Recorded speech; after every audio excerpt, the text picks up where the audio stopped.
Hello అండి, welcome to food express. ఈరోజు నేను చేయబోతున్నాను నల్ల శనగలతోటి అద్భుతమైన ఈవినింగ్ డిన్నర్ రెసిపీ అండి. పిల్లలకి స్నాక్ పెడితే కూడా చాలా బాగుంటుంది. ఇంగ్రీడియంట్స్ ఒక్కసారి చూద్దాం. నల్ల శనగలు, క్యారెట్, కీరా, క్యాబేజ్, టమాటో, ఉల్లిపాయ, పచ్చిమిరపకాయ, కరివేపాకు, కొత్తిమీర, పుదీనా, వెల్లుల్లి, ఎండుమిర్చి, ఆవాలు, జీలకర్ర, మినపప్పు, శనగపప్పు, నూనె, ఉప్పు, పసుపు. సో ఫస్ట్ ఒక ప్రెషర్ కుక్కర్ తీసుకున్నాను.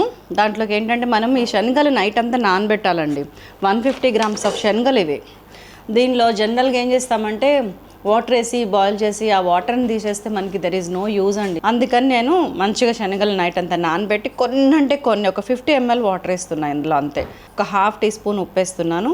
కొద్దిగా 1/10 టీ స్పూన్ ఉందా లేదా అనిపించేంత పసుపు వేస్తున్నాను. పసుపు వేసి బాగా కలిపేసి మంచిగా కుక్కర్లో మూత పెట్టేశాను. విజిల్ పెట్టాను. లో ఫ్లేమ్ మీదండి, సిమ్లో, ఆల్మోస్ట్ సిమ్లో 1-2 విజిల్స్ రానివ్వండి. బాగా నానింది కాబట్టి 2 విజిల్స్ సరిపోతాయి. అదే పెసలు కానీ, బొబ్బర్లు కానీ, అలసందలు కానీ, ఉలువలు కానీ ఏవి తిన్నా కానీ మీరు 1 విజిల్ చాలు. ఓన్లీ శనగలకి మాత్రమే 2 విజిల్స్ సిమ్లో.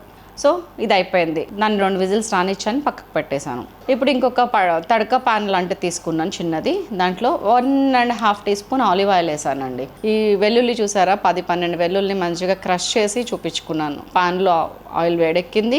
ఒక ½ టీ స్పూన్ ఆవాలు, ఒక ½ టీ స్పూన్ జీలకర్ర, ఒక 1 టీ స్పూన్ మినపప్పు, 1 టీ స్పూన్ శనగపప్పు, ఇది కూడా దంచి పెట్టుకున్న వెల్లుల్లి ఒక 10-12 ఉన్నాయి, ఇవి అవది వేసేసాను. ఎండుమిర్చి ఇట్లా సన్నగా కట్ చేశానండి, సో దట్ మనం తీసి పక్కకు పెట్టకుండా. 2 మిరపకాయలు, అలాగే కరివేపాకు కూడా సన్నగా తరిగాను చూడండి. ఇట్లాగా చేసి మంచిగా ఎర్రగా వచ్చేదాకా ఫ్రై చేయండి. అసలు ఆయిలే కనిపించట్లేదు చూసారా, ఇలాగే కావాలి మనకి. సో ఈ లోపు మనకి కుక్కర్ విజిల్ వచ్చేసింది, తీసుకొచ్చుకున్నాను.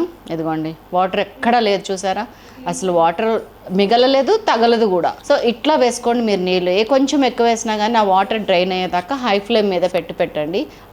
దానిలో ఊరిన వాటర్ దాంట్లోనే ఇంకిపోతే అందులో ఉన్న వైటమిన్స్ మనకి రీచ్ అవుతాయి, లేకపోతే వాటర్లో డ్రైన్ అయిపోతాయి కొంతవరకు. చలో ఇప్పుడు ఈ తాలింపు అంతా కలిపేసాను ఫస్ట్. ఇప్పుడు ఉంది అసలు పండగ. సో ఇందులో ఎండుమిర్చి కారం కాదండి, తాలింపులో ఉన్న ఎండుమిర్చి కారం ఒకటి, ప్లస్ ఈ పచ్చిమిర్చి సన్నగా తరిగిన పచ్చిమిరపకాయలు, అండ్ దెన్ కీరా అండి, సగం కీరా దోసకాయ ఇలా సన్నగా తరిగింది. టమాటో ఒకటే వేసాను, మీరు మీ ఇష్టం. అండ్ క్యారెట్ వేసాను. క్యాబేజ్ కూడా అంతే, స్మాల్ పీస్ అంతే. ఆనియన్ ఒకటి, మీడియం ఆనియన్. కొద్దిగా కొత్తిమీర వేసేస్తున్నా, కొద్దిగా పుదీనా లీవ్స్ ఇంకా కొద్దిగా. అండ్ మనం ఇందాక ఉడికేటప్పుడు ఒక ½ టీ స్పూన్ ఉప్పు వేసాం, గుర్తుంది కదా. ఇప్పుడు ఒక ½ టీ స్పూన్ వేస్తున్నా. లెమన్, చిన్న లెమన్స్ అండి ఇది, అందుకే 1.5 వేస్తున్నా నేను. మీడియం అయితే కనుక ఒకటి సరిపోతుంది, పెద్దదైతే సగం చెక్క చాలు. మొత్తం కలిపేసానా, ఇదిగోండి తీసి పెట్టుకుంటే ఎంత స్టైలిష్గా హెల్దీ డిష్. నెక్స్ట్ లెవెల్ అసలు. ఇంకేంటి ఆలోచన చేసేయండి.